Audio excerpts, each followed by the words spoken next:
ရှေးဟောင်းပစ္စည်းတစ်ခုကိုရရှိပြီးနောက်သူကထူးဆန်းစွာပစ္စည်းကိုပတီးစီးပြီးတင်ထားကတနေ့တော့အဖိုးနဲ့မီးတို့ဟာဒီပစ္စည်းကိုအံအားတကြီးကြည့်နေလိုက်ပါတယ်ဒီလိုနဲ့အခေါင်းလေးလက်နေတာကိုသဘောကျပြီးအဖိုးကသူ့လက်ဖွားလေးမှာထားကရုတ်တရက်အထဲမှာလက်သေး6ချောင်းလေးတွေထွက်ပေါ်လာခဲ့ပါတယ်အဖိုးနဲ့မြေးဖြစ်သူကဒီပစ္စည်းလေးဟာကစားစရာတစ်ခုသာဖြစ်တယ်လို့ထင်မြင်ကြပြီးလက်သေးများကတစ်ခုပြီးတစ်ခုမြင့်တက်လာပြီးမမျှော်လင့်ပဲအဖိုးကြီးရဲ့လက်ကိုဆွဲယူကပြင်းထန်နာကျင်မှုကိုခံစားလိုက်ရပါတယ်သူကဒီပစ္စည်းကိုအစွမ်းကုန်လက်မှဖယ်ရှားလိုက်ပြီးသွေးဆိုးနေတဲ့ပစ္စည်းလေးကသူ့ရဲ့လက်သေးများကိုပြန်ရုပ်သိမ်းလိုက်တဲ့အခါအတော်လေးကျဉ်နေပုံရပါတယ်။စားပိုင်းမှာတော့တိတ်မစင်စားမိပေမဲ့အဲ့ဒီညမှာရုတ်တရက်ရင်းငက်လုံးတစ်ဖြစ်ရေတစ်ခွက်ကြီးတောက်လိုက်ပြီးအနှဲငယ်စိတ်သက်သာရသွားခဲ့ပါတယ်။အချိန်ထဲမှာပင်သူ့လက်ဖွားပေါ်ရှိပတီးစီးထားတဲ့ဒဏ်ရာဟာထူးဆန်းစွာနာကျင်ကြိုက်ခဲသလိုပေါ်လာခဲ့ပါတယ်။ရေခဲတစ်တာတွေကအသားစိမ့်ကိုမြင်တဲ့အခါစားကျင်စိတ်ပြင်းပြလာခဲ့ပါတယ်။ဒီလိုထူးဆန်းတဲ့ရုပ်ပိုင်းဆိုင်ရာပြောင်းလဲမှုများကသူ့အာယုံတွေထိဝင်သွားခဲ့ပါတယ်။သူ့လက်ဖွားပေါ်ရှိဒဏ်ရာဟာပုံမူရရင်လာတာကြောင့်သူကခံစားချက်ကိုတက်တာစီရဲ့နီလန်းမျိုးမျိုးကိုစူးစမ်းခဲ့ပေမဲ့ဥကက်ခံရတဲ့ကဲ့သို့သူဟာနေကင်းဘက်မှာသူ့ကိုဒဏ်ရာရစေခဲ့တဲ့မော်အတက်ကိုထုတ်ယူလိုက်ပြီးလက်မကုန်းစကိုဖြီကလက်ဖွားရဲသို့ထည့်ကအသက်သွင်းလိုက်ပါတယ်။သူဟာမကြုံစဖူးပျော်ရွှင်မှုကိုခံစားခဲ့ရစေပါတယ်။သူမသိလိုက်ပဲရှေးဟောင်းပစ္စည်းတွေကဂီယာတွေလှည့်သွားတဲ့အခါသူ့သွေးတွေတဖြည်းဖြည်းဆုပ်ယူခံလိုက်ရပါတယ်။ရှေးဟောင်းပစ္စည်းတွေကပိုးမွားတွေပြန်လည်အသက်ဝင်လာပါတယ်။နောက်တစ်နေ့မှာအဖိုးကြီးဟာသူ့ကိုယ်သူအများကြီးနေရွယ်သွားတယ်လို့ခံစားရပါတယ်။မော်ဆက်ရိပ်ပြီးတဲ့နောက်မှာအရင်ကသူ့ကိုလစ်လျူရှုခဲ့တဲ့သူ့ဇနီးဟာအခုတော့သူ့ကိုချစ်ခင်တဲ့မျက်လုံးတွေနဲ့ကြည့်လာပါတယ်။ဒါပေမဲ့အလုံးလုံးဖို့သူ့ဆိုင်ကိုပျော်ရွှင်စွာပြန်ရောက်လာတဲ့အခါတကားတော့ကျိုးနေပြီးဆိုင်တစ်ခုလုံးဖျက်ဆီးခံလိုက်ရပါတယ်။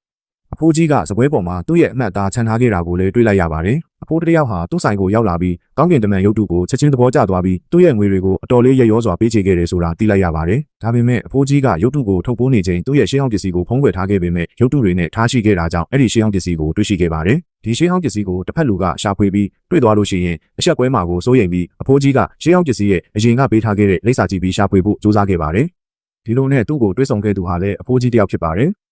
ဒီအဖိုးကြီးကရှေးဟောင်းပစ္စည်းရဲ့မူလအစကိုမှတ်တမ်းတင်ထားတဲ့ရှေးဟောင်းစာအုပ်တအုပ်ကိုထုတ်ဝေခဲ့ပါသေးတယ်။လွန်ခဲ့တဲ့နှစ်ပေါင်း400ခန့်ကအာဘတ်ဆိုသူပညာရှင်တစ်ယောက်မတည်နိုင်တဲ့ဘဝကိုရှာဖွေဖို့အတွက်မန်းနဲ့ရွှေလက်သေးလို့ခေါ်တဲ့ဒီကရိယာကိုဖန်တီးခဲ့တာဖြစ်ပါတယ်။ဒီပစ္စည်းလေးကအသက်ရှည်စေပြီးငယ်ရွယ်တဲ့စွန့်ရင်ကိုပြန်လည်ရရှိစေနိုင်ပေမဲ့အသုံးပြုသူကတန်ဖိုးတစ်ခုပေးဆောင်ရမယ်ဖြစ်ပြီးအလွန်ရေးကြီးတာကြောင့်65နှစ်ဖျားဆိုင်ရာရှေးဟောင်းပစ္စည်းကိုတီထွင်ခဲ့တဲ့အာဘတ်ပညာရှင်ကသူ့ရဲ့အဆောက်အုံအောက်တွင်မြုပ်နှံထားခဲ့ပါတယ်။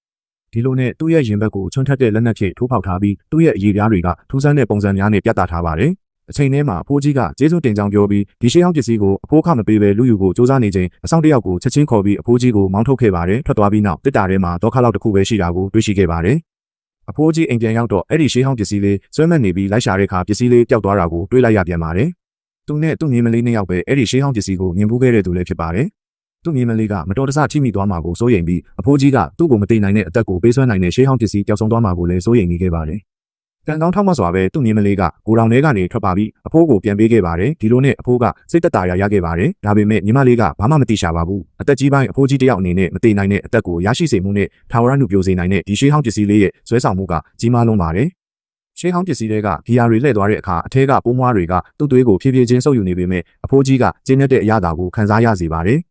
အဲ့ဒီရှေးဟောင်းပစ္စည်းကသူ့ကိုထာဝရနှုတ်ပြိုမှုကိုပေးစွမ်းနိုင်တယ်ဆိုတာရှာဖွေတွေ့ရှိပြီးကလေးကအဖိုးကြီးကိုပျော်ရွှင်စေခဲ့ပါတယ်။ဒါပေမဲ့ဒီတစ်ခါတော့သူ့တန်ရာတွေပေါ်ကအရေတွေပြည့်ချွဲလာတာကိုသတိထားမိလိုက်ပါတယ်။ဒါပေမဲ့မှန်ထဲမှာသူ့ရဲ့မျက်နှာတွေကနှုတ်ပြိုလာတာကိုမြင်လိုက်ရတဲ့အခါအဖိုးကြီးကရှေးဟောင်းပစ္စည်းရဲ့ဘေးထွက်ဆိုးကျိုးတွေကိုလစ်လျူရှုထားဆဲပဲဖြစ်ပါတယ်။ရှေးဟောင်းပစ္စည်းကိုအသုံးပြုပြီးကလေးကသူ့ဇနီးနဲ့ဆက်ဆံရေးကပုံတွေထွေးလာပြီးသူတို့နှစ်ယောက်ဟာတီးတန့်တွေ့ဆုံချိန်မှာတော့သူတို့ရဲ့ချစ်ခင်မှုကိုပိုပြီးလေးနက်မှုတွေနဲ့ပြသလေးရှိကြပါတယ်။အချိန်ထဲမှာပါတီပွဲတနေရာသို့သွားခဲ့ကြပြီးဧည့်သည်တယောက်ကသူ့နှာခေါင်းကနေရုတ်တရက်သွေးယိုလာတာကိုတွေ့ရှိခဲ့ပါတယ်။အဖိုးကြီးကသွေးတွေကိုမြင်တော့သူ့ရဲ့စိတ်လှုပ်ရှားမှုကိုမထိန်းနိုင်ဖြစ်နေခဲ့ပါတယ်။သူကအစားအစာသွားဝယ်သလိုဟန်ဆောင်ပြီးဧည့်သည်နောက်ကိုတိတ်လေးလိုက်သွားခဲ့ပါတယ်။အင်္ဂါထဲမှာတစ်ဖက်လူရဲ့နှာခေါင်းသွေးယိုနေတာကိုမြင်လိုက်ရပြီးသူ့ရဲ့ကာမစိတ်ကိုမထိန်းချုပ်နိုင်တော့ပဲနောက်ဆုံးတော့ဧည့်သည်အင်္ဂါတွေကထွက်သွားပြီးနောက်အဖိုးကြီးကလက်ချောင်းတွေနဲ့သွေးတွေကိုဆုပ်ယူလိုက်ပါတယ်။ရုတ်တရက်မျက်နှာပိုလာတဲ့သူတယောက်ကအဖိုးကြီးကိုဂယုမဆိုင်ဟန်ဆောင်လိုက်ပြီးတစ်ဖက်လူကရေခွက်ကန်ပေါ်ကသွေးစွန်းတွေကိုမြင်တော့ရေနဲ့ဆေးချလိုက်ပါတယ်။အဖိုးကြီးရဲ့မျက်နှာမှာညှိုးသွားပြီးရုတ်တရက်ကျမ်းပြင်ပေါ်မှာသွေးဆက်တစ်ဆက်ကျန်နေတာကိုသတိထားမိလိုက်ပါတယ်။သူမြန်လဲချလိုက်ပေမဲ့အဲ့ဒီအချိန်လေးကိုပျော်ရွှင်စွာနှိမ့်မြုပ်နေတော့မှပဲရုတ်တရက်တန်းချက်တစ်ခုက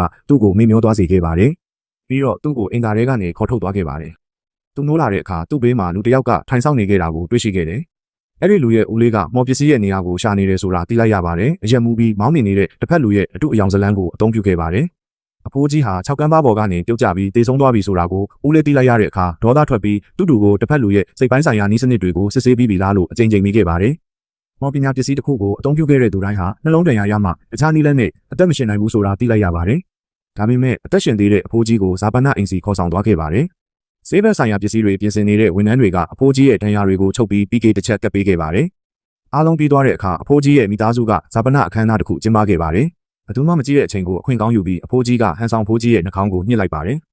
အဖိုးကြီးကကြာမတုတ်ပြန်တာကိုမြင်တော့စိတ်သက်သာရသွားခဲ့ပါတယ်ဒါပေမဲ့အဖိုးကြီးကိုမိသိကြိုတော့မယ့်အချိန်မှာဝန်ထမ်းတွေကပစ္စည်းတွေကိုစစ်ဆေးနေတော့အခေါင်းထဲကအလောင်းပြောက်သွားတာကိုသတိမထားမိကြဘူးအဖိုးကြီးကအလောင်းကိုစစ်ဆေးဖို့လာတဲ့အခါအခေါင်းကိုမိသိကြိုဆက်ထဲတွန်းထည့်လိုက်ကြပါတယ်အဖိုးကသူ့ရဲ့အရေးပြားတွေကိုကုသဖို့သူတို့စုဆောင်ကရိယာတွေထားတဲ့နေရာမှာရှာဖွေဖို့တိတ်လေးသွားခဲ့ပေမဲ့အံ့ဩစရာကောင်းတာကသူ့မြေးမလေးကသူ့နောက်ကိုလိုက်လာခဲ့ပါတယ်အဖိုးနဲ့မြေးမလေးကတိတ်လေးခိုးဝင်သွားခဲ့ကြပါတယ်အိမ်ထဲမှာအခန်းပိုင်ရှင်အဖိုးကြီးကသတိမထားမိသွားခဲ့ပါတယ်အဖိုးကြီးကနတ်ဆိုးရိတ်ချေတဲ့အကြောင်းအသေးစိတ်ရေးထားတဲ့လက်ရေးစာမှုကိုစစ်ဆေးတဲ့အခါအရေးကြီးဆုံးစာမျက်နှာပျောက်ဆုံးနေတာကိုရုတ်တရက်တွေ့ရှိခဲ့ပါတယ်အခန်းပိုင်ရှင်ကသူ့နောက်မှာရုတ်တရက်ပေါ်လာခဲ့ပါတယ်သူကအဖိုးကြီးမသေးပဲပြန်လည်ရှင်တန်လျက်ရှိနေတယ်ဆိုတာသိတဲ့အတွက်သူ့ထံလာမယ်ကိုကျင်းနေကြိုတင်မျှော်လင့်ထားတာကြောင့်အရေးကြီးဆုံးစာမျက်နှာကိုကြိုတင်ဖျက်ဆီးထားခဲ့ရခြင်းဖြစ်ကြောင်းသူကပြောခဲ့ပါတယ်အဖိုးကြီးကနတ်ဆိုးရဲ့အရေးချေသေးဟာမတည်နိုင်တဲ့အသက်ကိုပေးစွမ်းနိုင်တယ်လို့သူ့ကိုပြောခဲ့သူမှသူပဲဖြစ်နေပေမဲ့အခုတော့ကိုတိုင်ရေးပြားကပြည်မြန်စွာဆွေးမြေ့ယိုယွင်းနေခဲ့တာကိုဆွဲဖြဲရင်စူးစမ်းခဲ့ပါတယ်အဖိုးကြီးတွန့်ဆုတ်နေပေမဲ့ဆွေးမြေ့နေတဲ့အရေးပြားကိုဆွဲဖြဲပစ်လိုက်ပါတယ်ဒါပေမဲ့ဒါကသူ့ရဲ့မတည်နိုင်တဲ့ဘဝရဲ့အမှတ်အသားပဲဖြစ်ပြီးမတည်နိုင်တဲ့ဘဝရဲ့ပေးဆက်ရောက်မှုကသူဟာသွေးစာနေတဲ့ဘလူးတစ်ကောင်ဖြစ်လာပြီးလူသွေးကသာသူ့ကိုထောက်ပံ့ပေးနိုင်မှာဖြစ်ပါတယ်အဖိုးကြီးကမတည်နိုင်တဲ့ဘဝရဲ့အကျိုးဆက်တွေကိုလက်မခံနိုင်ပေမဲ့ယောဂဝေဒနာကိုကြာရှည်စွာခံစားနေရတဲ့အဲ့ဒီလူဟာနတ်ဆိုးတွေရဲ့အစွမ်းနဲ့မတည်နိုင်တဲ့ဘဝကိုတောင်းတနေခဲ့ပါတယ်အပြန်အလှန်အနေနဲ့အဖိုးကြီးကိုပုံမှန်အခြေအနေကိုပြန်ရောက်အောင်နည်းလမ်းတစ်ခုပေးခဲ့ပါတယ်ဒါပေမဲ့အဖိုးကြီးကသဘောတူညီချက်လုပ်တော့မယ့်အချိန်မှာအဲ့ဒီလူကရုတ်တရက်ပုံကန်ပြီးအဖိုးကြီးရဲ့ခန္ဓာကိုယ်ကိုတုံးနဲ့ထိုးပြီးတော့အဖိုးကြီးရဲ့နှလုံးသားကိုဓာတ်နဲ့ချိန်ရွယ်ခဲ့ပါတယ်။ဘာလို့လဲဆိုတော့နှလုံးသားကိုဖျက်ဆီးမှသာအဖိုးကြီးတိတ်ဆုံးနိုင်မှာမို့လို့ပါ။ရေးပေါ်အချိန်မှာအဖိုးကြီးရဲ့မြေမလေးကသူ့ကိုနောက်ကနေတိုက်ခိုက်ခဲ့ပါတယ်။သူတို့ကိုထွက်ပြေးခွင့်မပေးခြင်းတဲ့အတွက်အဖိုးနဲ့မြေမလေးကအိမ်ခေါင်မိုးပေါ်မှာထွက်ပေါက်မရှိဘဲပိတ်မိနေခဲ့ပါတယ်။အဲ့ဒီလူကလိုက်မိသွားပြီးအဖိုးကြီးကသူ့မြေမလေးကိုအောက်ထပ်ကိုတည်သွားခဲ့ပါတယ်။သွေးစာနေတဲ့ရွှေရောင်ခြေသေးတွေကိုအဖိုးရဲ့ကိုယ်ပေါ်မှာတင်လိုက်ပါတယ်ချွန်ထက်တဲ့ရွှေရောင်ခြေသေးတွေကအဖိုးရဲ့ကိုယ်လေးကိုထိုးပေါက်ဝင်ရောက်သွားတဲ့အခါသူဟာတဖန်ပြန်လဲရှင်တန်လာခဲ့ပါတယ်။ကိုယ်ပေါ်မှာအဖြူရောင်သားရည်တွေပူပြီးပေါက်လာပါတယ်။ဒါပေမဲ့ဒဏ်ရာကနေသွေးထွက်နေတဲ့မိမရဲ့လက်ကသွေးစာလာခဲ့ပါတယ်။အန်နီယေကိုတီးလိုက်ရတဲ့အခါအဲ့ဒီပစ္စည်းကတခြားတစ်ခုကိုထိန်းချုပ်ဖို့စ조사နေပုံရပေမဲ့အဖိုးကြီးကကြောက်တုံးတုံးကိုမြောက်ပြီးပြင်းပြင်းထန်ထန်ရိုက်ခွဲပစ်လိုက်ပါတယ်။အဲ့ဒီပစ္စည်းပျက်စီးသွားပြီးအဖိုးကြီးရဲ့ဘဝကလည်းအဆုံးသတ်သွားခဲ့ပါတယ်။ကျေးဇူးတင်ပါတယ်။